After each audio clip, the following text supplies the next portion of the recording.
morning and welcome. So we are now jumping into our asana portion of the teacher training, and this is exciting. So I want to share so much information with you. It's a lot to take in, and I want to preface this with do not expect yourself to know everything right off the jump. Okay, there's a lot of information that's going to be given to you. There's a lot of stuff that you're going to need to know so that you can practice safe and practice with mindfulness and consciousness. But also keep in mind that a lot of it is common sense.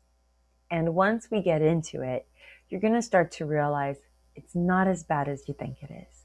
The life work journey is always going to be there. It's always going to be a part of this whole entire process. And this is what you get to explore and experience and have experienced and explored through your meditations, through the chakras, through the various yoga philosophies, the Yoga Sutras, the 8 limbs of yoga. And so we went through quite a bit of information, lineages, and meditations. And we're working now towards the embodiment of it through the movement portion or the focused attention portion of the meditation. So we consider this the meditation in motion. So let's go ahead and begin with just a few moments to sit and meditate.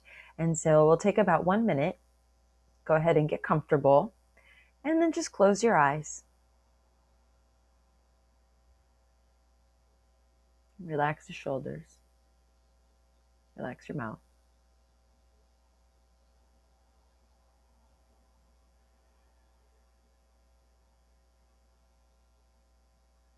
Relax the eyes a little bit more.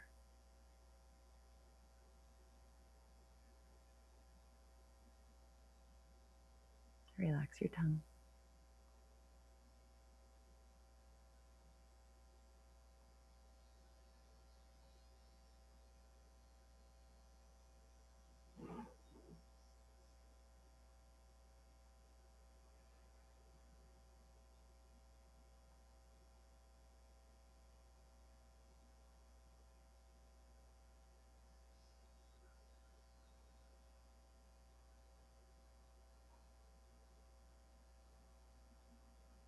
Om Shanti, Shanti, Shanti, Om peace, peace, peace. And kindly open the eyes and welcome back. So let's go ahead and I'm going to share my screen with everyone. And we're going to focus today specifically on our standing poses. So let me go to share screen. All right, I'm going to minimize myself here on the corner. And let's go ahead and take a quick peek over at standing poses. All right. Here we go. So we're welcoming ourselves into the standing poses, and there's some key takeaways I really want y'all to get. First and foremost, always appreciate the philosophy and the lineage.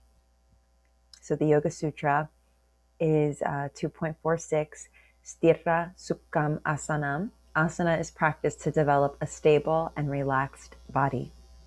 And then please note, going forward, every pose has a correlating video to watch that explains the asana in depth. So when we get together and chat, we're not going in depth. We are only going on surface level. All of the videos have much more enriched information, and then we'll go ahead and talk about that on our calls if we want to dive in a little bit more if you have any questions. Otherwise, go through the material, read through the content. You want to focus on the basic overview, which is the section here, which is very important to understand for each category of asanas, because you want to know the why. Why are we doing these asanas? What benefits are they doing for our bodies? What are they moving energetically? How do we feel, and why do we feel a certain way after such and such pose? And so you'll have questions throughout the practices and throughout the postures so that you can dive in a little bit more and take this practice deeper. Take it more embodied, take it more into the subjective experience so that you can turn around and shine a light on the opportunities and the possibilities of where someone's practice can really and genuinely go. And it takes them into a transcendental state. And every practice that we do, every posture that we do will always give us that nectar. And so let's continue.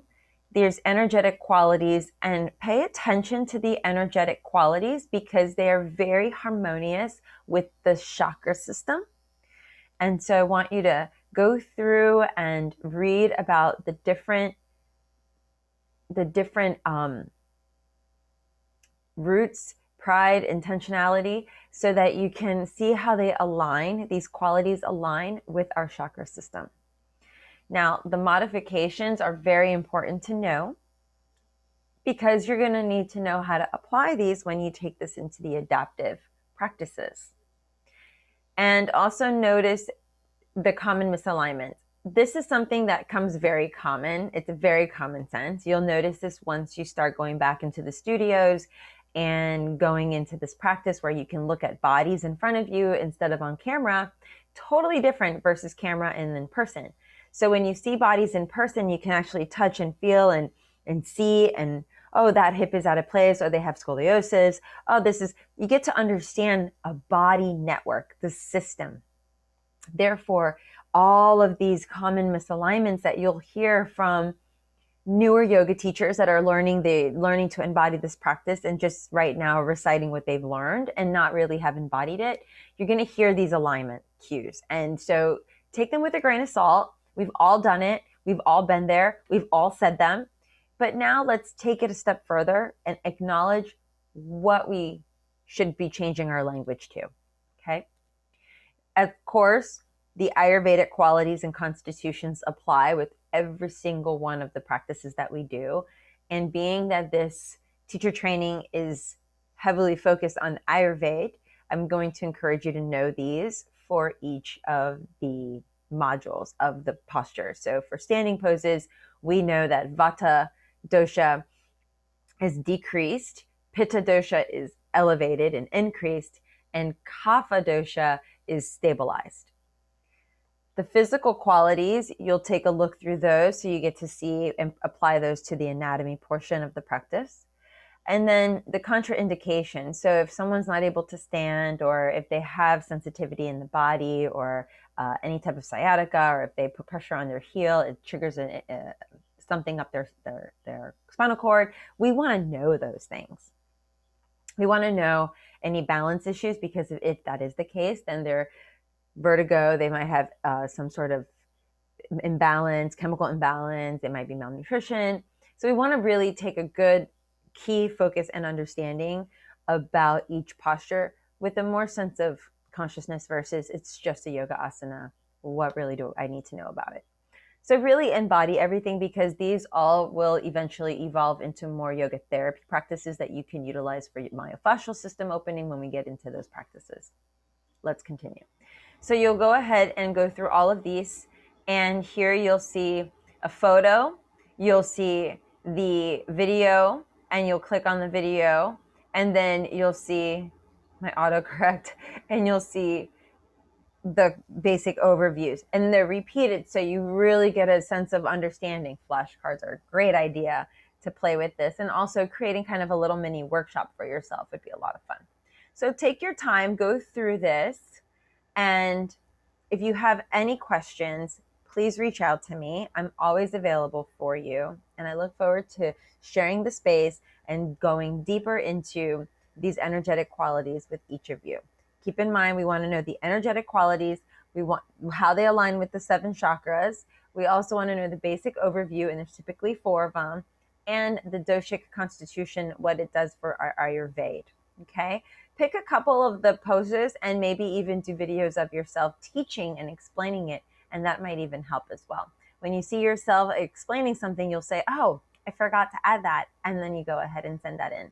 Much love, y'all. And I'll talk to you soon. Namaste.